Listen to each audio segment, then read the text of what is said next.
ప్రేక్షకులకు నమస్కారం. ఖైరతాబాద్లో మింట్ కాంపౌండ్లో ఉన్న శ్రీ త్రిశక్తి హనుమాన్ దేవస్థానం. ఈ దేవస్థానంలో శనైశ్చర స్వరూపాన్ని కూడా మనం దర్శించుకోవచ్చు. చాలా అపురూపమైన దర్శనం ఇది. ఎందుకంటే శని సింగనాపూర్ అని వింటూ ఉంటాం కదా, అక్కడ స్వయంభూగా స్వామివారు వెలిశారు. ఆ ఆలయానికి అసలు పైకప్పు ఉండదు, స్వామి అందరికీ దర్శనం ఇస్తూ ఉంటారు.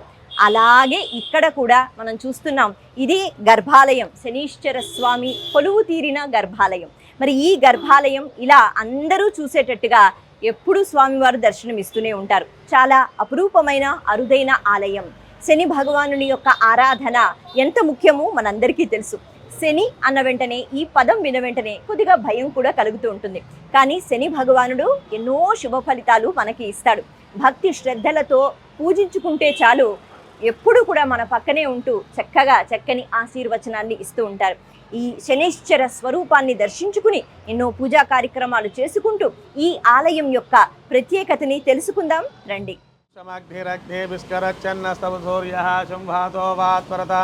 अपसृतः वां शमग्धिरग्धे विस्करच्छन्न सवजोर्यः शंभातो वा त्वरपापसृतः ॐ यमाय सोमगुं श्रुतयमाय जुहोतविः जयमगुं गस्यादिग्ने दूतरङ्कृताः प्रजापतेन त्वा देतन्या विश्वा जातानि परिता बभूव यत्कामस्ते जुहन्नोऽस्तु वयगुं श्यामापतिरोहिणागुं श्रीशनैश्चरस्वामिने नमः। तैलं समर्पयामि, तैलार्थे वस्त्रैघ्वं समर्पयामि, अलङ्करणार्थे वस्त्रैघ्वं समर्पयामि। श्री शनैश्चरस्वामिने नमः इति तिलोदकेन स्नापयामि। ॐ शनैश्चराय नमः, ॐ शान्ताय नमः, ॐ दान्ताय नमः, ఇక్కడ కూడా కింద కూడా ఇస్తా ఉండండి.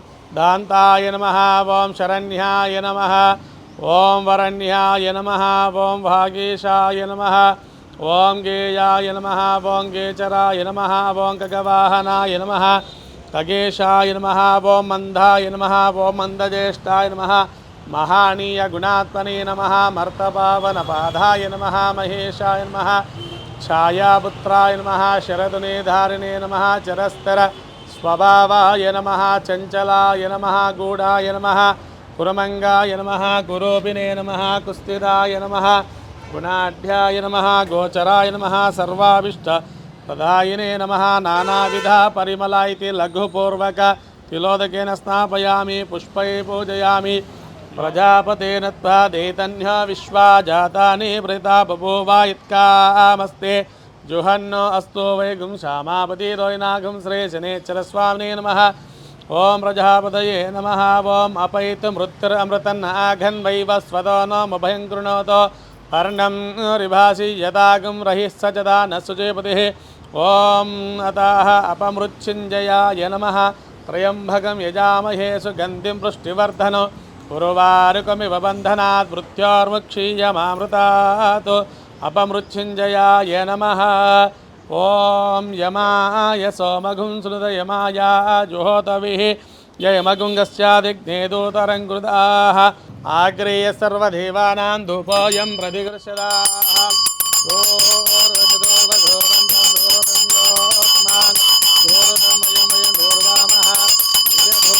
धूपयामि धूपदीपानान्तरं शुद्धाचमनीयं समर्पयामि।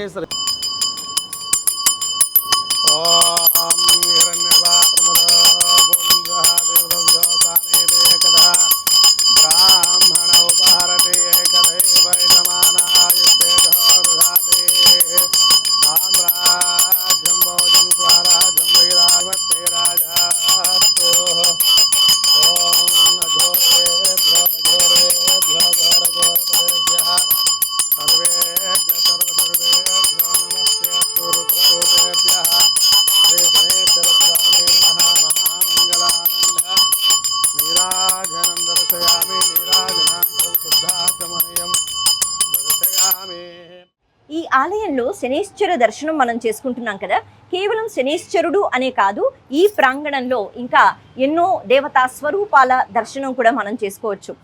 ఈ శిల ఏదైతే ఉందో ఇది శ్రీ ఉడు జ్యేష్ఠాదేవి దర్శనం. అంటే జ్యేష్ఠాదేవి సమేత శనైశ్చర భగవానుని యొక్క దర్శనం మరి ఇంకెక్కడా మనకి లభించదు, కేవలం ఈ ఆలయంలో లభిస్తుంది.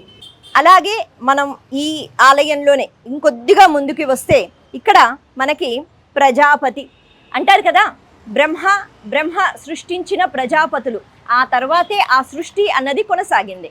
అలా ఈ ప్రజాపతి యొక్క దర్శనం కూడా ఇక్కడ మనం చేస్తాము. ఇక్కడికి వచ్చిన వాళ్ళందరూ కేవలం శనీశ్వరుడికి అనే కాకుండా ఇలా ఈ స్వరూపాలకి కూడా పూజలు చేస్తూ ఉంటారు. శనీశ్వర దేవాలయం, ఈ ఆలయంలో కేవలం శనీశ్వర స్వామి స్వరూపం కాదు, ఇక్కడ మనకి రుద్రుడు కూడా కనిపిస్తాడు. ఎందుకంటే గ్రహాలన్నింటినీ కూడా శాసించగలిగిన శక్తి ఈశ్వరుడికి మాత్రమే ఉంటుంది. అలా మృత్యుంజయ రుద్రుడు ఈ స్వరూపాన్ని కూడా మనం ఇక్కడ చూస్తున్నాము. ఇక్కడికి వచ్చిన వాళ్ళందరూ ఈ స్వామికి కూడా విశేషమైన పూజలు చేస్తూ స్వామి అనుగ్రహాన్ని పొందుతూ ఉంటారు. అలాగే మనం ఇక్కడ చూసినట్లయితే ఈ స్వరూపం యమధర్మరాజు అంటే మృత్యు దేవత. మనకి తెలుసు, మృత్యు రాకుండా ఉంటుందా? ఖచ్చితంగా వస్తుంది. అయితే మృత్యు వచ్చే సమయంలో కూడా చాలా సునాయాసంగా, ఎటువంటి బెంగలు బాధలు లేకుండా కేవలం హరనామస్మరణ చేసుకుంటూ వెళ్ళిపోగలిగితే ఇంకంతకన్నా ఉత్తమమైనది ఏదీ లేదుగా. అలాగే అపమృత్యు దోషాలు ఏమైనా ఉన్నా కూడా ఇదిగో ఈ యమధర్మరాజు యొక్క ఆరాధన చేస్తే ఖచ్చితంగా దోషాలన్నీ పోతాయి.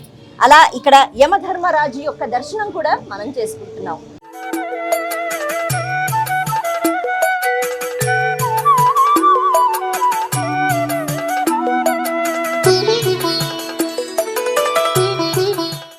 ప్రస్తుతానికి మనము ఒక అద్భుతమైన ఆలయాన్ని దర్శించుకుంటున్నాము. ఈ ఆలయమే ఖైరతాబాద్ మింట్ కాంపౌండ్లో ఉంది శ్రీ త్రిశక్తి హనుమాన్ దేవస్థానం. అలాగే ఇక్కడ శనీశ్వర స్వామి యొక్క దర్శనం కలుగుతుంది. ఎలా అంటే మనకి శని సింగనాపూర్లో స్వామివారు ఎలా అయితే అందరికీ దర్శనం ఇస్తూ ఉంటారో, మనకు అక్కడ గర్భాలయము అంటే విశేషంగా కనిపించదు, స్వామి అలా బయటే కొలువు తీరి ఉంటారు. అలాగే ఇక్కడ కూడా ఈ ఆలయంలో శనీశ్వర స్వామి దర్శనము, అలాగే రాహువు, అలాగే కేతువు, సమస్త గ్రహాలకి కూడా ఇక్కడ పూజలు చేయటం, ఇది ఒక అద్భుతమైన ఆలయం. మరి ఈ ఆలయం యొక్క ప్రత్యేకతల గురించి ఇంకా తెలుసుకోవాలి అంటే ఇక్కడ ప్రధాన అర్చకులు శ్రీ ప్రశాంతాచార్యులు వారిని అడిగి ఇంకా ఎన్నో విషయాలు తెలుసుకుందాం. నమస్తే అయ్య గారు. నమస్కారం అండి. అయ్య గారు, ఈ ఆలయంలో ఎన్నో స్వరూపాలు దర్శించుకుంటున్నాము. మరి ఈ ఆలయం యొక్క విశిష్టత, అలాగే ఇక్కడ కొలువై ఉన్న శనీశ్వర స్వామి యొక్క అనుగ్రహం. వీక్షకులకు భక్తులందరికీ కూడా నమస్కారం. సనాతన హిందూ సాంప్రదాయములో దేవాలయము అనే విషయాన్ని మనం చాలా విశేషంగా పరిగణిస్తాము. ఎటువంటి బాధలు, సమస్యలు, కష్టాలు కలిగినా కూడా భగవంతునికి మొరపెట్టుకోవడానికి మనకున్నటువంటి ఏకైక మార్గము దేవాలయమే. ఆ దేవాలయంలో అర్చకుల ద్వారా మనం చెప్పుకొని మన కోరికలు లేదా మన కష్టాలు, మన బాధలు చెప్పుకుంటాం. అలాగే మింట్ కంపౌండ్లోని ఈ త్రిశక్తి హనుమాన్ దేవస్థానము దాదాపుగా 45 సంవత్సరాల నుంచి ఇక్కడ భక్తులకు పొంగు బంగారంగా విలసిస్తూ ఉంది. ముందుగా ఆంజనేయ స్వామి ఒక్కడే ఇక్కడ ఉండేటువంటి వాడు. మరి అటువంటి స్థానంలో ఈరోజు పక్కన పుట్ట ఉండడం మూలాన నాగలక్ష్మీదేవి అమ్మవారిని, అలాగే ఉపదేవాలయాలుగా విజయ గణపతి, అలాగే దక్షిణామూర్తి స్వామివారు, అలాగే సుబ్రహ్మణ్య స్వామి, నవగ్రహాలు, నాగలింగేశ్వరుడుగా శివుణ్ణి ప్రతిష్ఠించుకోవడం జరిగింది. ఇక్కడ శని సింగణాపూర్లో ఉన్నటువంటి స్వామివారి రూపాన్ని ప్రతిష్ఠించాలని చెప్పి దేవాలయ కమిటీ భక్తుల యొక్క కోరిక మేరకు ఆ స్థలములో ఉన్నటువంటి, అంటే సింగణాపూర్లో ఉన్నటువంటి యోగమూల అనే ఒక నది ఉంది స్వామి పాదాల చెంత. ఆ మూలను ఉన్నటువంటి ఆ నదిలో ఉన్నటువంటి మట్టిని తీసుకొచ్చి ఇక్కడ భాగమంతా కూడా ఉన్నటువంటి మట్టిని తీసేసి ఆ మట్టిని ఇక్కడ నింపి ఆ మట్టిపైన స్వామిని ప్రతిష్ఠ చేయడం జరిగింది. ఏకశిలా విగ్రహంగా, అలాగే హేమలత యజ్ఞోపవీతంగా ధరించి ఉన్నటువంటి స్వామి స్వయంభూరకంగా మనకు కనిపిస్తాడు. అలాగే ఆ సింగణాపూర్లో ఉన్నటువంటి విశిష్టమైనటువంటి శక్తిని కూడా మనం ఇక్కడ తీసుకొచ్చి భక్తులకు అందజేయడం జరుగుతోంది. అందించాలనే సత్సంకల్పంతో ఆ విగ్రహాన్ని ఇక్కడ ప్రతిష్ఠించుకోవడం జరిగింది. మరి ఇక్కడ ఉన్నటువంటి ఈ విగ్రహములో అధిదేవత, ప్రత్యధిదేవత సహితంగా జ్యేష్ఠాదేవి అంటే భార్యా సమేతుడై అధిదేవత, ప్రత్యదేవత సహితంగా మృత్యుంజయుడు కూడా ముందలున్నటువంటి విశేషమైనటువంటి ఈ పరివార సమూహాన్ని మనం ఎక్కడ కూడా చూడలేము. అలాంటి స్వామిని నవగ్రహ స్వరూపంగా, అంటే యంత్రం మాత్రము గ్రహాలన్నిటికీ స్వరూపంగా యంత్రాన్ని ప్రతిష్ఠించడం జరిగింది. విగ్రహ రూపంలో మాత్రము మనకు శనేశ్వరుడే కనిపిస్తాడు. కాబట్టి ఈ విగ్రహానికి మనం చేసుకోవడం మూలాన, పూజలు చేసుకోవడం మూలాన, భక్తితో కొలుచుకోవడం మూలాన సమస్త గ్రహ బాధలు గ్రహాల యొక్క మనకు ఘోర విపత్తులన్నీ కూడా తొలగిపోతాయని భక్తులు నమ్ముతూ ఉంటారు. ఇక్కడ ఏలినాటి అష్టమ అర్ధాష్టమ స్థానాల్లో ఉన్నటువంటి వాళ్ళు 4 కానీ 8 కానీ 11 కానీ వారాలు చక్కగా అభిషేకము లేదా ప్రదక్షిణలు చేసుకోవడం మూలాన వాళ్ళ బాధలన్నీ కూడా పోగొట్టుకోవడం జరుగుతుంది. అలాగే అమ్మవారు కూడా నాగదేవత రూపంలో ఉంది కాబట్టి సంతానం కొరకు వివాహం కొరకు విశేషంగా భక్తులు వస్తుంటారు, కోరికలు నెరవేర్చుకుంటూ ఉంటారు. విశేషంగా ఉన్నటువంటి ఈ దేవాలయము ప్రాముఖ్యత ఇది. అదండి విషయం. మరి శని భగవానుని యొక్క ఆ అనుగ్రహాన్ని పొందటానికి ఒక సులభమైన అవకాశం అంటే ఈ ఆలయానికి వచ్చి భక్తి శ్రద్ధలతో ఆరాధన చేయటమే. అయ్యగారు చెప్పినట్టుగా కేవలం శని భగవానుడు అని కాకుండా ఇక్కడ మనకి అన్ని గ్రహాలు అంటే మన జాతక చక్రంలో ఆ గ్రహ ప్రభావం ఎలా ఉన్నా కూడా ఇక్కడికి వచ్చి భక్తి శ్రద్ధలతో వేడుకుంటే బహుశా ఆ ప్రభావాన్ని తట్టుకునే శక్తి భగవంతుడు మనకి ఇస్తాడు. శ్రీ త్రిశక్తి హనుమాన్ దేవస్థానం అలాగే శనైశ్చర ఆలయము. ఇక్కడ బాల సుబ్రహ్మణ్యేశ్వర స్వామి దర్శనం కూడా మనం చేసుకోవచ్చు. సుబ్రహ్మణ్య అనుగ్రహం ఉంటే చక్కని వాక్శక్తి ఉంటుంది, మంచి జ్ఞానాన్ని అందిస్తారు స్వామివారు, సత్సంతానాన్ని కలిగిస్తారు, ఎన్నో శుభ ఫలితాలు కలిగిస్తారు. అలాగే గ్రహ దోషాలు ఏమున్నా కూడా ఈ ఆలయంలో విశేషమైన పూజలు చేస్తూ ఉంటారు, యజ్ఞాలు చేయిస్తూ ఉంటారు, హోమాలు చేయిస్తూ ఉంటారు. మన జాతకంలో ఆ గ్రహ బాధలు ఏవైతే ఉంటాయో వాటికి సంబంధించి అంటే ఒక్కో గ్రహానికి సంబంధించి ఒక్కొక్క పూజ అన్నది ఉంటుంది కదా. ఇక్కడ మనం చూస్తున్నాము రాహుకేతువుల పూజ అన్నది ఇక్కడ విశేషంగా చేస్తారు. చాలా ప్రతిమలు మనకి ఇక్కడ ఈ సర్పాల యొక్క ప్రతిమలు కనిపిస్తున్నాయి. కేవలం రాహుకేతువుల దోషాలు అనే కాకుండా కాలసర్ప దోషం అని వింటూ ఉంటాం. మరి ఈ కాలసర్ప దోషానికి సంబంధించి కూడా ఇక్కడ విశేష పూజలు జరుగుతూ ఉంటాయి. మనం చూసినట్లయితే ఎన్నో నాగుపాముల స్వరూపాలని మనం ఇక్కడ దర్శించుకుంటున్నాము. ప్రతినిత్యము ఇక్కడికి భక్తులు రావడము, వాళ్ళు గ్రహాలకి సంబంధించిన ఆ గ్రహపీడలు లేకపోతే దోషాలు ఏవైనా ఉన్నా వాటన్నిటికీ సంబంధించి పూజా కార్యక్రమాలు ఇక్కడ చేసుకుంటూ ఉంటారు. ఈ ఆలయంలో శ్రీ రేణుకా నాగలక్ష్మి స్వరూపం కూడా మనం చూడవచ్చు. అంటే రేణుకా ఎల్లమ్మ అంటారు కదా, ఈ స్వరూపంలోనే మనకి చక్కగా ఒక పడగ నీడలో అమ్మవారు ఇక్కడ మనకి దర్శనమిస్తున్నారు. నాగుపాముల ఆరాధన అన్నది ఈనాటిది కాదు కదా, అది యుగాల నాటిది, ఎప్పటి నుంచో. ఇంకా చెప్పాలి అంటే సృష్టి ఆరంభం నుంచే నాగస్వరూపాలు, ఇంకా ఈ సర్పాలు అంటే దివ్య సర్పాలు, దేవ సర్పాలు అని అంటూ ఉంటారు. అలాగా ఆ సర్ప ఆరాధన అన్నది ఎప్పటి నుంచో వస్తోంది.